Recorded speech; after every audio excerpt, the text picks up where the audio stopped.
Mga bossing, good morning.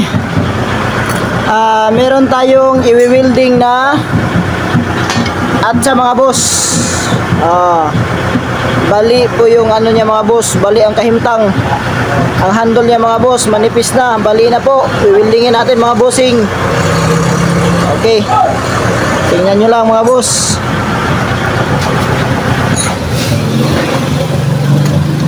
Tingnan natin ang kahimtang mga bossing. Ayan.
Sa mga bossing, sa nakikita nyo, ayan po yung kapiraso ng tubo na pinukpok ko po mga bossing kanina lang.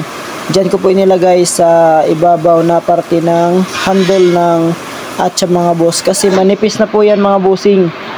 Kaya nilagay ko po dyan para sa Bisaya pa mga boss, para malig-on pod ang diha nga part. Tas i-welding natin mga boss sa magkabilaan po mga bossing, para maging solid po yung handle ng atsa ng ating customer.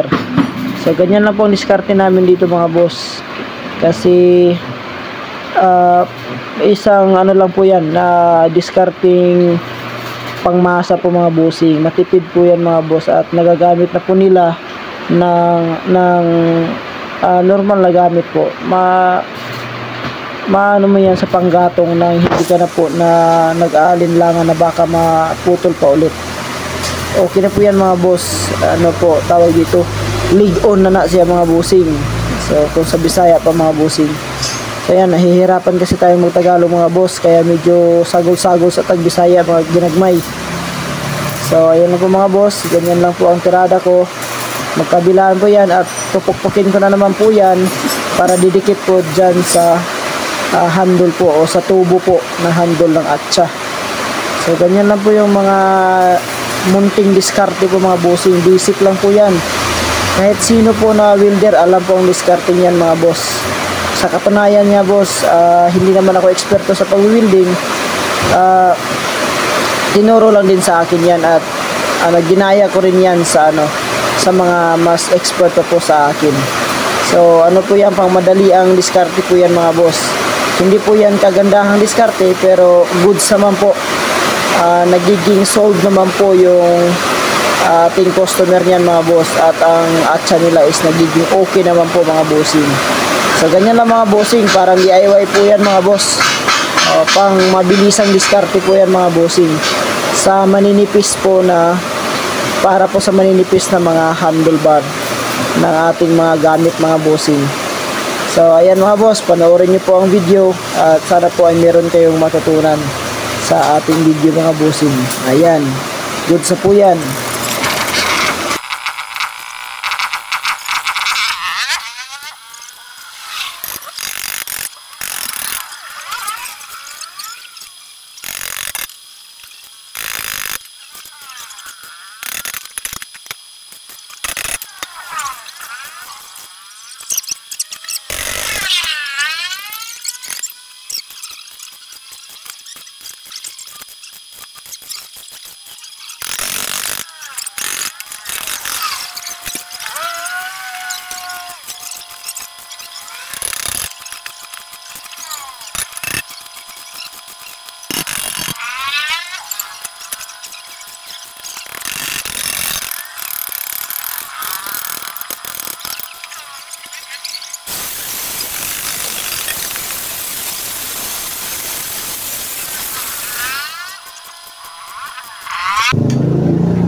So ayan mga boss, wag po natin kalimutang i-grind matapos po nating ma-welding yung ating trabaho mga bossing. So napaka-importante po na i-grind po natin para mawala po yung matanggal po yung mga matutulis po o flux po na dumidikit po nang galing po sa welding.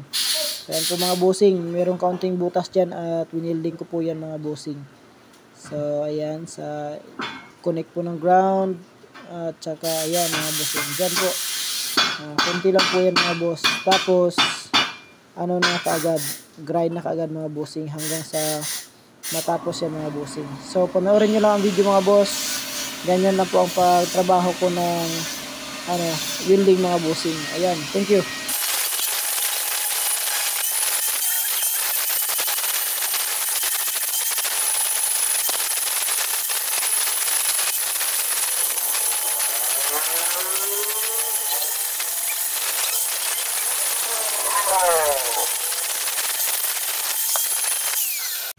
So ganyan lang po mga bossing. Ayan na po, tapos na po ang ating atsa po na winilding po mga bossing. So please like and subscribe po sa ating YouTube channel, Bravo Mechanic po mga boss. Maraming salamat po at your service. Sana po ay nagustuhan ninyo ang ating munting tutorial mga bossing kung paano mag-welding. Thank you very much.